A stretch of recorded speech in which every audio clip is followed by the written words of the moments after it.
Reexamen del concepto de revolución. Por Herbert Marcuse.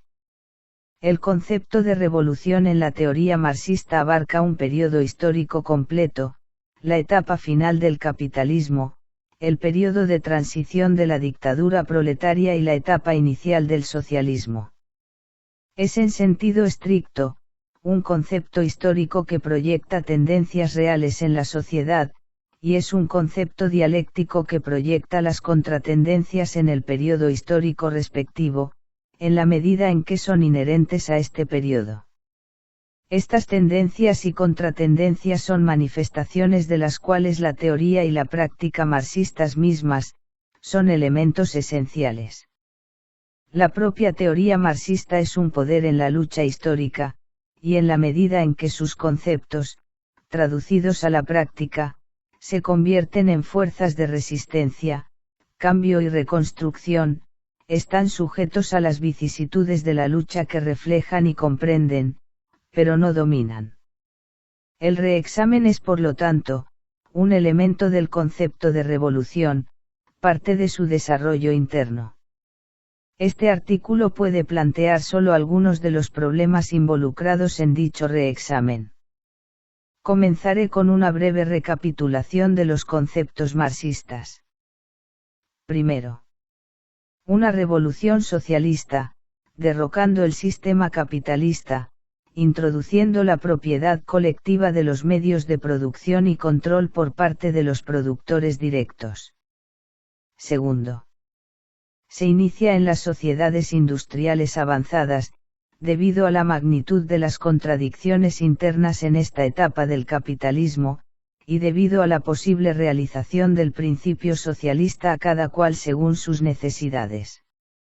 El acortamiento de la primera fase es esencial, de lo contrario la represión se perpetuaría. Tercero. Ocurre dentro una crisis económica que debilita el aparato estatal establecido. Cuarto.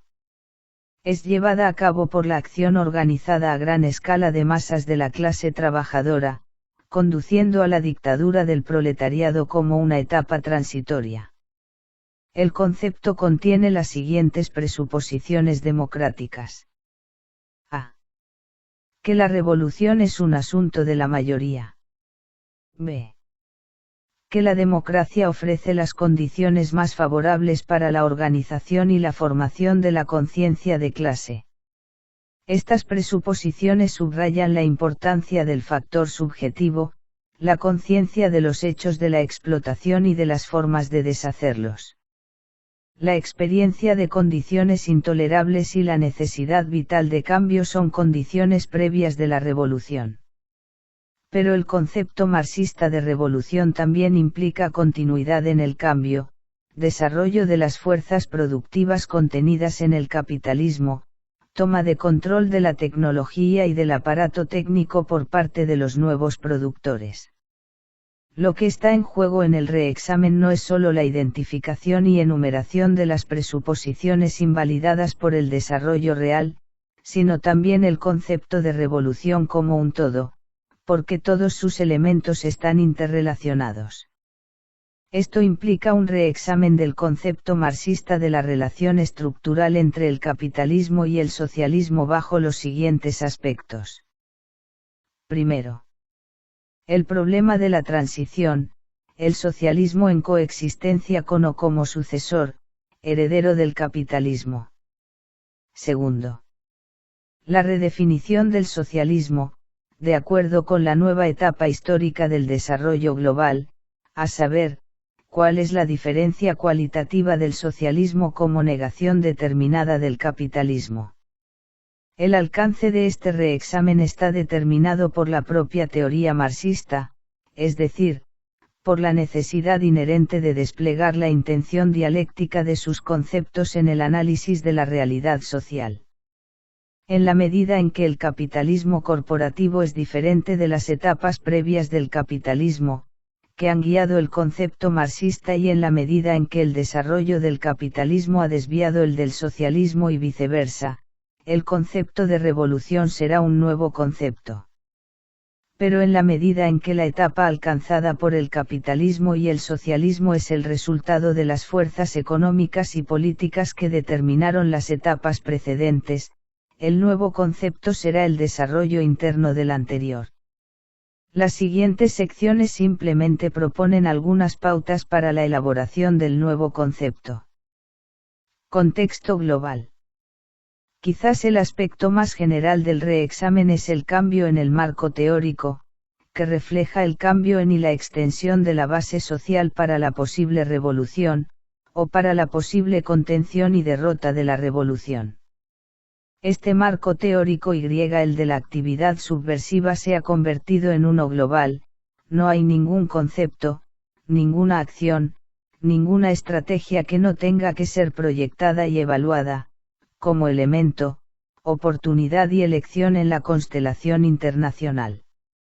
Así como Vietnam es una parte integral del sistema del capitalismo corporativo, también lo son los movimientos de liberación nacional como parte integral de la potencial revolución socialista. Y los movimientos de liberación en el tercer mundo dependen para su poder subversivo, del debilitamiento interno de las metrópolis capitalistas. Se puede objetar que la teoría marxista siempre ha sido internacional, también a nivel organizacional. Es cierto, pero este internacionalismo se orientó hacia las clases trabajadoras industriales como una fuerza contraria dentro del capitalismo industrial. Hoy no son una fuerza subversiva. La teoría marxista prestó atención a los pueblos en las áreas coloniales y atrasadas, pero aparecieron principalmente como un adjunto, aliado, reservoir, término de Lenin, para el principal agente histórico de la revolución. El tercer mundo obtuvo pleno reconocimiento teórico y estratégico solo a raíz de la Segunda Guerra Mundial, pero luego el péndulo se desplazó al otro extremo. Hoy existe una fuerte tendencia a considerar los movimientos de liberación nacional como la principal, sino como la única fuerza revolucionaria o como una tendencia, aparentemente opuesta, a imponer a estos movimientos el patrón teórico y organizativo elaborado y aplicado a la estrategia en el ámbito de las áreas metropolitanas, es decir, liderazgo basado en la ciudad, control centralizado del partido, alianzas con grupos de la burguesía nacional, coaliciones. En realidad, la situación global milita en contra de una división mecanicista en el tercer mundo y los demás. Más bien nos enfrentamos a una división tripartita de las fuerzas históricas que atraviesa la división en el primer, segundo y tercer mundo. La contienda entre el capitalismo y el socialismo también divide al tercer mundo y como una nueva fuerza histórica, aparece lo que se puede llamar, y lo que así llama la nueva izquierda, una alternativa tanto a las sociedades capitalistas como a las sociedades socialistas establecidas, a saber, la lucha por una forma diferente de construcción socialista, una construcción desde abajo, pero desde un nuevo abajo, no integrado en el sistema de valores de las viejas sociedades, un socialismo de cooperación y solidaridad, donde hombres y mujeres determinan colectivamente sus necesidades y objetivos, sus prioridades, y el método y el ritmo de la modernización. Oposición en las metrópolis. Esta alternativa potencial, la posibilidad de evitar la primera fase extendida indefinidamente, la posibilidad de romper el continuum de represión y dominación, ha provocado e intensificado la oposición radical en los países industriales avanzados, Oriente y Occidente, y especialmente en el centro del imperio capitalista. Esta oposición bien puede ser el catalizador del cambio. El concepto marxista está orientado al desarrollo en los países capitalistas avanzados, y a pesar de la aparente evidencia de lo contrario, el destino de la revolución, como revolución global, bien puede decidirse en las metrópolis. Solo si el eslabón más fuerte de la cadena se convierte en el eslabón más débil pueden los movimientos de liberación ganar el impulso de una fuerza revolucionaria global. El carácter de la oposición en el centro del capitalismo corporativo se concentra en los dos polos opuestos de la sociedad, en la población del gueto, en sí misma no homogénea, y en la clase media intelectual, especialmente entre los estudiantes. Común a estos grupos diferentes, e incluso conflictivos, es el carácter total del rechazo y la rebelión. Primero, la insistencia en una ruptura con el continuum de la dominación y la explotación, sin importar con qué nombre, insistencia no solo en nuevas instituciones, sino en la autodeterminación. Segundo, la desconfianza hacia todas las ideologías, incluido el socialismo convertido en ideología. Tercero, el rechazo del proceso pseudodemocrático que sostiene el dominio del capitalismo corporativo. Este carácter heterodoxo de la oposición es en sí mismo un reflejo de la estructura del capitalismo corporativo, la integración de la mayoría de la población subyacente. Ninguno de los dos grupos de oposición constituye la base humana del proceso social de producción. Para Marx, una condición decisiva para el agente histórico de la revolución. Ninguno constituye la mayoría de la población. Se enfrentan a la hostilidad, y al resentimiento, entre los trabajadores organizados, la base humana de la producción capitalista y la fuente del plusvalor, y por lo tanto aún el agente potencial de una posible revolución, y no están organizados efectivamente, ni a nivel nacional ni en el nivel internacional. Clase trabajadora y revolución. Por sí misma, la oposición no puede considerarse como un agente de cambio radical. Puede convertirse en tal agente solo si es sostenida por una clase trabajadora que ya no es prisionera de su propia integración, y de un aparato burocrático de sindicatos y partidos que apoya esta integración. Si esta alianza entre la nueva oposición y las clases trabajadoras no se materializa, esta última puede convertirse, al menos en parte, en la base de un régimen de masas neofascista. Conclusión: el concepto marxista de revolución llevado por la mayoría de las masas explotadas, que culmina en la toma del poder y en el establecimiento de una dictadura proletaria que inicia la socialización, es superado por el desarrollo histórico, pertenece a una etapa de productividad y organización capitalista que ha sido superada, no proyecta la etapa superior de la productividad capitalista, incluida la productividad de la destrucción y la aterradora concentración de los instrumentos de aniquilación y adoctrinamiento en manos de los poderes fácticos. Sin embargo, esta invalidación del concepto marxista es una auténtica y precisa superación, Aufhebung. La verdad del concepto se conserva y reafirma en el nivel realmente alcanzado por el desarrollo histórico. El proletariado revolucionario se convierte en un agente de cambio donde sigue siendo la base humana del proceso social de producción, es decir, en las áreas predominantemente agrarias del tercer mundo, donde proporciona el apoyo popular a los frentes de liberación nacional. Estas áreas y estas fuerzas no son externas al sistema capitalista. Son una parte esencial de su espacio global de explotación, son áreas y fuerzas que este sistema no puede permitir y cambiar a esa otra órbita, del socialismo o el comunismo, porque solo puede sobrevivir si su expansión no está bloqueada por ningún poder superior. Los movimientos de liberación nacional expresan las contradicciones internas del sistema capitalista global. Pero precisamente debido a esta relación entre las revoluciones en el exterior y en las metrópolis, el vínculo fatídico persiste entre las perspectivas de los movimientos de liberación y las perspectivas de cambio radical en las metrópolis. Las fuerzas de negación en el exterior deben estar sincronizadas con las del interior, y esta sincronización nunca puede ser el resultado de una organización aislada, debe tener su base objetiva en el proceso económico y político del capitalismo corporativo. Los factores objetivos se anuncian en las deformaciones y tensiones de la economía corporativa, primero.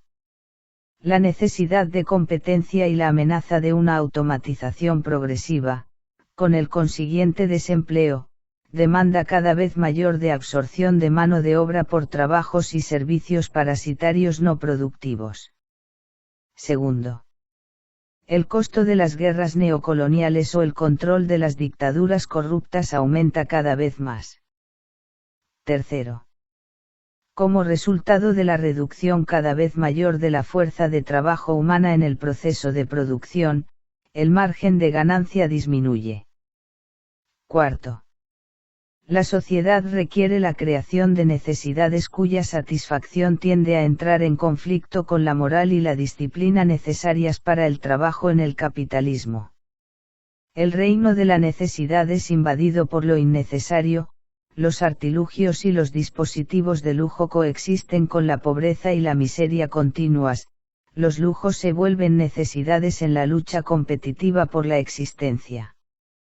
Si estas tendencias continúan operando, la contradicción cada vez más flagrante entre la vasta riqueza social y su uso derrochador y destructivo, entre el potencial de la libertad y la realidad de la represión, entre la posible abolición del trabajo alienado y la necesidad capitalista de sostenerlo, bien puede conducir a una disfunción gradual de la sociedad, una disminución de la moral que normalmente asegura el rendimiento diario y el cumplimiento del patrón de comportamiento requerido, en el trabajo y en el ocio. Esto puede despertar la conciencia del uso del progreso técnico como instrumento de dominación.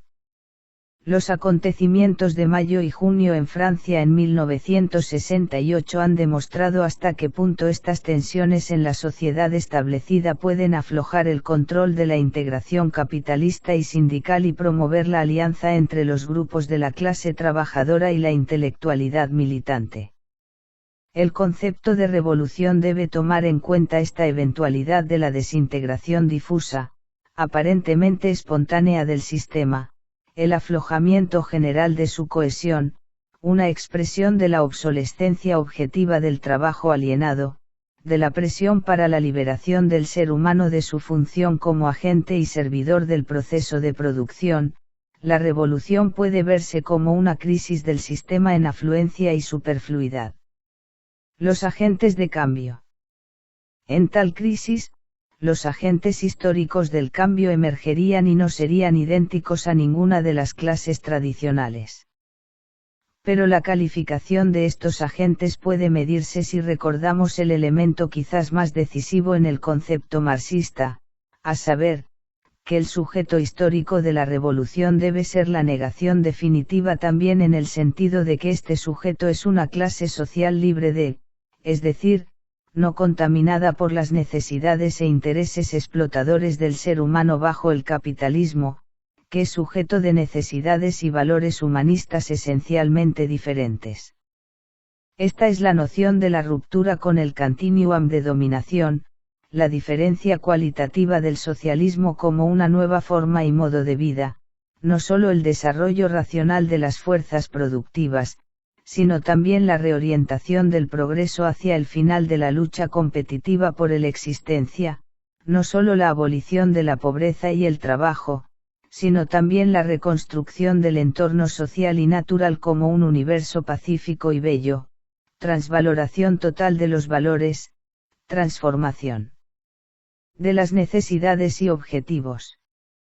Esto implica aún otro cambio en el concepto de revolución, una ruptura con la continuidad del aparato técnico de productividad que para Marx se extendería, liberado del abuso capitalista, a la sociedad socialista. Tal continuidad tecnológica podría constituir un vínculo fatídico entre el capitalismo y el socialismo, porque este aparato técnico se ha convertido, en su propia estructura y alcance, en un aparato de control y dominación. Cortar este enlace significaría no retroceder en el progreso técnico, sino reconstruir el aparato técnico de acuerdo con las necesidades de los seres humanos libres, guiados por su propia conciencia y sensibilidad, por su autonomía. Esta autonomía exigiría un aparato descentralizado de control racional sobre una base reducida porque ya no está inflada por los requisitos de explotación, expansión agresiva y competencia, unidos por la solidaridad en la cooperación. Ahora bien, es esta noción aparentemente utópica aplicable a las fuerzas sociales y políticas existentes, que podrían ser consideradas como agentes de cambio cualitativo. El concepto marxista de revolución no es un concepto utópico ni romántico, sino que insiste en la base real del poder, en los factores objetivos y subjetivos que solo pueden elevar la idea del cambio cualitativo por encima del nivel de las ilusiones, y esta base sigue estando en los países industriales avanzados. En los países capitalistas, la fuerza de la alternativa aparece hoy solo en los grupos marginales mencionados anteriormente, la oposición entre la intelectualidad, especialmente los estudiantes, y entre los grupos políticos y activos entre las clases trabajadoras. Ambos rechazan no solo el sistema como un todo y cualquier transformación del sistema dentro de las estructuras existentes, sino que también profesan su adhesión a un sistema nuevo y cualitativamente diferente de valores y aspiraciones. La debilidad de estos grupos es expresiva de la nueva constelación histórica que define el concepto de la revolución. Primero, contra la mayoría de la población integrada, incluida la de los productores directos. Segundo, contra una sociedad próspera y que funciona bien, que no se encuentra en una situación revolucionaria ni prerrevolucionaria.